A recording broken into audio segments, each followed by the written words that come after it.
Hey everybody, Coach Jason here from Top of Line Running. Hope you're all doing well. So last time I talked about my favorite workouts for the 3K and the 2 mile. Today we're going to go over 5K, 5,000 meters, 5K on the road, 5,000 meters on the track, 5,000 meters cross country, and so on. So, and how it translates, how it relates to the 3K and the mile and the 10K and so on, because the better you get in the mile, the better you get in the 3K, the easier it is to move up to 5K. The stronger you are on the 10K, the easier it is to move down to the 5K. And 5K is a premier distance to run, whether it be road, whether it be cross country, whether it be track, doesn't matter. But it's a very premier distance. But there are a lot of workouts that you can do that can really, really help propel you forward and improve your 5K performance. And again, I want to share a couple of my favorites that I've done, that I prescribe for people for the last 2 decades as a coach. Okay, as a former competitive athlete, I've done these workouts myself. And I wanted to share this with you. And I've used these for middle distance runners, I use these for distance runners, and so on. I even use these for marathoners who also want to step down and run the 5K on a different season. So it applies to everybody. It applies to half milers who want to step up and run a 5K, or some middle distance runners will run cross country in the fall and then translate their strength into track, right? Parlay their strength into track. So there's a lot of different applications for these. But again, as always, a good warm up, thrills and strides. I always encourage this. Okay. A transitional piece, whether it be 2 to 3 times a 200, with a 200-meter jog recovery after each one to find the pace that you're looking to run in the workout before having to start the workout itself, or a transitional piece like 8K or 1,000 meters or at tempo, or even a mile for some people, okay, to help elevate the heart rate and then transition into shorter, faster stuff in a workout, okay? Take a 4 to 5 minute active recovery, and then you're ready to rock and roll. Either one of those pieces I consider to be secret weapons, and I've used them, and it helps athletes take full advantage of the workout at the goal pace that they're looking to run for the full volume they're looking to run it at. So rather than using chunks of the workout to look for the pace, right? That the transitional pieces are street deadly weapons. So if you're not using them and you're a coach or an athlete, I highly encourage you to consider it. Okay. And again, doing certain things is important.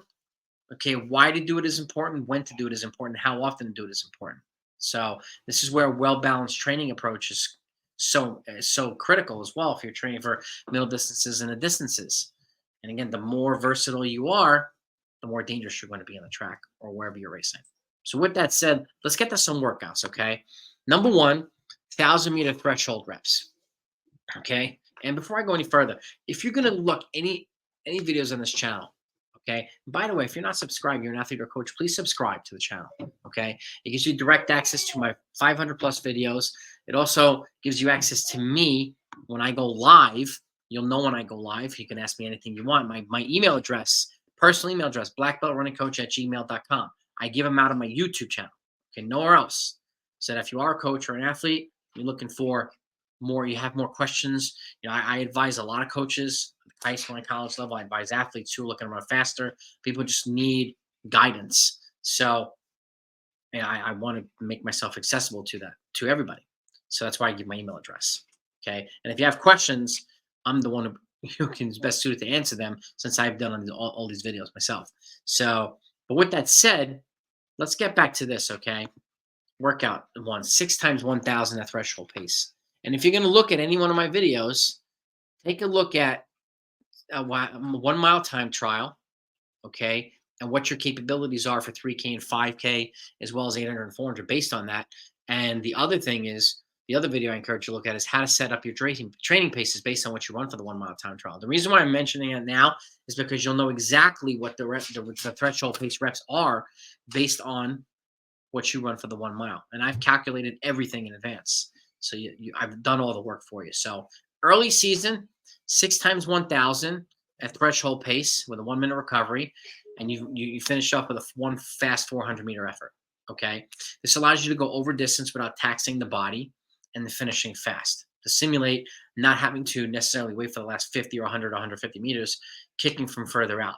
This can also help take the kick out of some people who rely on the short kicks, the middle distance type runners. Okay, it also sets you up to attack from a different standpoint. So, but again, 2 to 3 times a 200 with a 200-meter jog recovery are the transitional pieces here. It'll help you find the threshold pace before the workout starts, and we can just lock into it when it starts. Okay, so 6 times a K. If you can't run 6 right off the bat, it's okay. You're building towards that over time. You take a 1-minute recovery, you run in that threshold pace, okay, and then a 400-meter effort at the end. Good early season workout. You could also do it mid-season. You could also do it in a week that you're racing as well. It'll take less out of the legs. So workout 2, this is a good mid-season workout when races become a little bit more tactical. You start combining middle distance runners against distance runners. The races get a little faster. People go out harder. Paces change and so on. This is 2 sets of 1,500, 1K, 500. This is also 6K worth of volume. Okay. You run the 1,500 at your 5K pace. You take a 3-minute recovery. Then you run the 1K rep at your 3K pace. You take a 2-minute recovery. And then you run the 500 at mile pace with a 6-minute recovery, and then you repeat the set if you can. If this is a little bit too aggressive, you can also do 1,200, 800, 400 with the same thing. 1,200 at 5K, 800 at 3K, 400 at mile pace with the same recoveries, and build up towards 1,500, 1K, and 500. So that's another option for you too. That's 3 miles worth of volume. This is 6K worth of volume. This is a great mid-season workout. It really will test your fitness and your ability to change paces in workout and respond to other people's pace changes in raises. So that's a good mid-season workout. Now let's get to the other workouts, okay? Again, a good fitness indicator here, a good mid-season workout too. You run a mile at 5K pace. You need to know what that feels like to run a mile. If you're running, no matter if it's 7 minutes per mile, 6 minutes per mile, 8 minutes, 5 minutes, no matter what it is. You run a mile at 5K pace, you take a 6-minute recovery, and then you run 4 times an 800 afterward, and you progress from 5K pace to 3K pace. So it gets progressively faster. It's 3 miles worth of volume for the whole workout itself, but it's a good mid-season session, okay? And again, putting yourself in a position to run fast and to finish even faster, okay?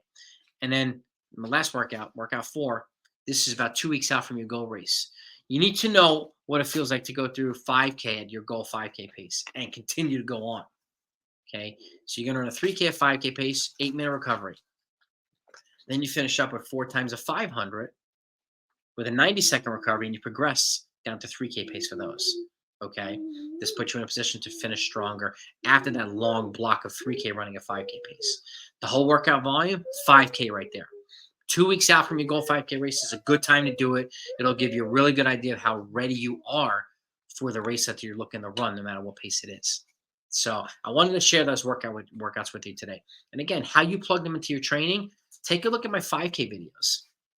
I got fully detailed training programs, okay? For track, for cross country, for 5K, for everything. It'll give you a good idea of when to plug things in and how often to plug things in. If you have further questions beyond that, reach out to me. I'm happy to talk to you about it. If you need help designing a program, I'm happy to help you with that too. And again, making it applicable to you, making it applicable to your athletes. There's no such thing as a one-size-fits-all training program.